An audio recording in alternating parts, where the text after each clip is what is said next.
গভীর রাতে আকাশ আঙ্কেলের গতিবিধি আমার মনে কৌতূহল জাগাচ্ছিল, তাই আমিও ঘর থেকে বেরিয়ে এলাম। দেখলাম আঙ্কেল আমার মায়ের ঘরের দিকে এগিয়ে যাচ্ছেন। ভেতরে কি ঘটছে তা জানতে আমার আগ্রহ আরও বেড়ে গেল। আমি ধীরে ধীরে মায়ের ঘরের জানালার কাছে গেলাম। জানালাটি অল্প খোলা ছিল, আর আমি সেই ফাঁক দিয়ে ভেতরে তাকালাম।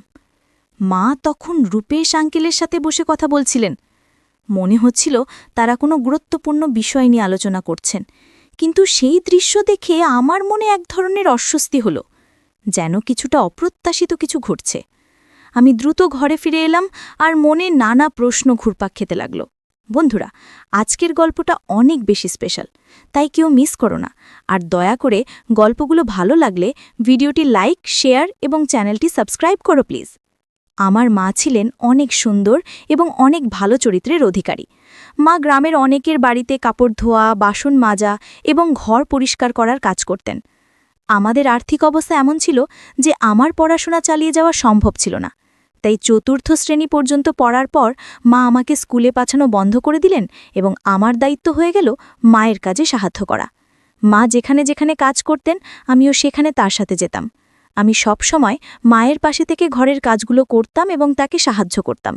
মা ছিলেন খুবই সৎ এবং পরিশ্রমী। তিনি কখনো অন্য কারো প্রতি অন্যায় আচরণ করতেন না।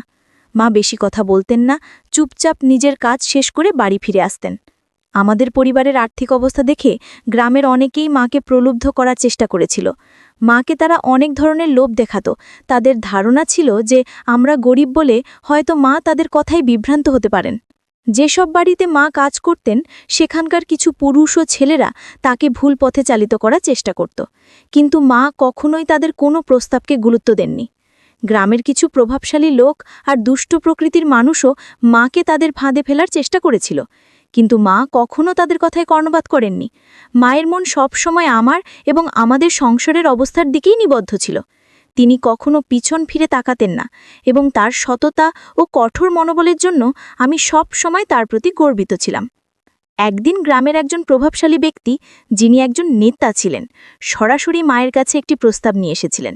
তিনি মাকে বলেছিলেন, তোমার পরিস্থিতি দেখে আমার খারাপ লাগে। তুমি যদি চাও তাহলে তোমার এবং তোমার মেয়ের জীবনে আর কোনো কষ্ট থাকবে না। শুধু আমার কথাটি মেনে নাও।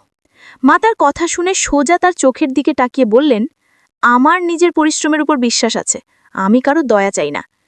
একটি রাতে রাতের খাবার খেয়ে যখন আমরা ঘুমাতে যাচ্ছিলাম, তখন হঠাৎ আমাদের দরজায় টোকা পড়ল। মা আমাকে বললেন, দেখো তো এত রাতে কে এসেছে। মা তখন নিজের ঘরে বিছানা পাততে চলে গেলেন। আমি দরজা খুললাম এবং দেখলাম দরজার বাইরে একজন লোক দাঁড়িয়ে আছে। লোকটি ভালো পোশাক পরা এবং বয়স আনুমানিক ৪২ বছর হবে। আমি একটু বিরক্ত হয়ে জিজ্ঞেস করলাম, এত রাতে কি দরকার? লোকটি হেসে উত্তর দিল, রিয়া। তার মুখে আমার নাম শুনে আমি অবাক হয়ে গেলাম। আমি বললাম, আপনি কে? এর আগেই কিছু বোঝার চেষ্টা করছিলাম, তখন সেই লোকটি হঠাৎ আমাকে তার কাঁধে তুলে নিল এবং হাসতে হাসতে বলল, আমি তোমার আঙ্কেলের মতো, তোমার বাবার পুরনো বন্ধু আকাশবাবু। তার কথা শুনে মা দ্রুত বাইরে এলেন।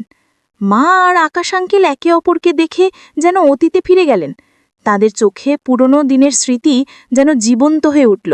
প্রায় ২-৩ মিনিট তারা একে অপরের দিকে তাকিয়ে রইলেন, যেন চারপাশের কিছুই তাদের মনে নেই। এই দৃশ্য দেখে আমি একটু অস্বস্তিতে পড়ে গেলাম এবং বললাম, মা, এ কে? আমার কথা শুনে তারা বাস্তবে ফিরে এলেন। আকাশ আঙ্কেল তখন আমাকে মাটিতে নামিয়ে দিলেন। আমি মায়ের পাশে গিয়ে দাঁড়ালাম।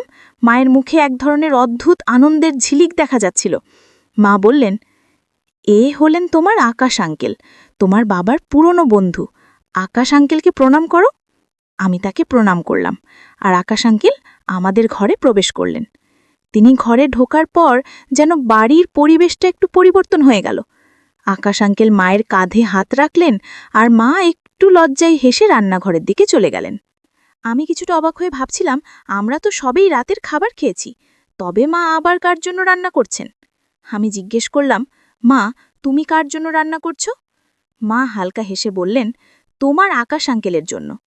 তিনি অনেক দূরের পথ পাড়ি দিয়ে এসেছেন, নিশ্চয়ই ক্ষুধার্ত। আমি বললাম, কিন্তু মা, যদি উনি বাবার পুরনো বন্ধু হন, তবে এতদিন কোথায় ছিলেন, আর হঠাৎ এখন এখানে কেন এলেন? মা একটু গম্ভীর মুখে উত্তর দিলেন, উনিও আমাদের গ্রামেরই মানুষ ছিলেন। তখন তোমার বাবার খুব ঘনিষ্ঠ বন্ধু ছিলেন। যখন তোমার বাবা বাড়িতে থাকতেন না, তখন উনি আমাকে সাহায্য করতেন। খুব ভালো মনের মানুষ ছিলেন। আমরা একসাথে অনেক মজা করতাম। তোমার জন্মের পর উনি বিদেশ চলে গিয়েছিলেন।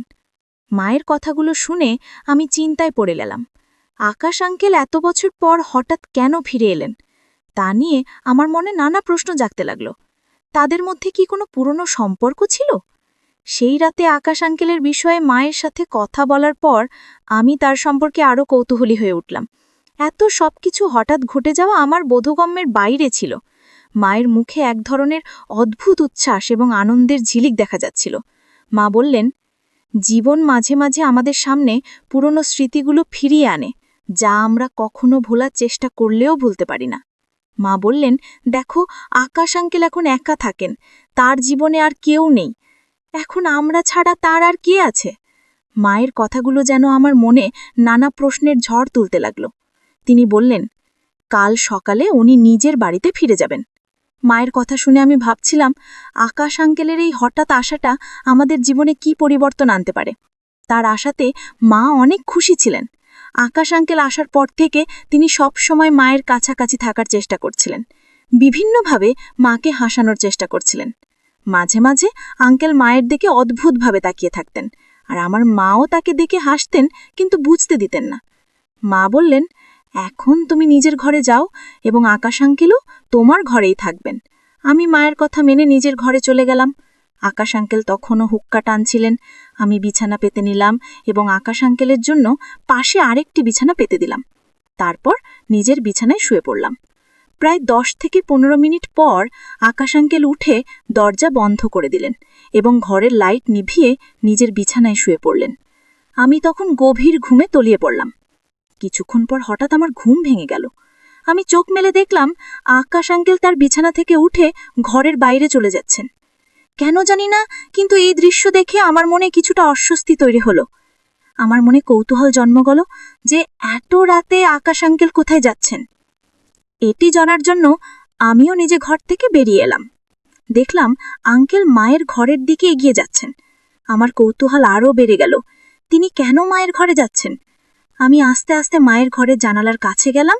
জানালাটি অল্প খোলা ছিল, আর আমি সেই ফাঁক দিয়ে ভেতরে তাকালাম। মা তখন রূপেশ আঙ্কেলের সাথে বসে কথা বলছিলেন।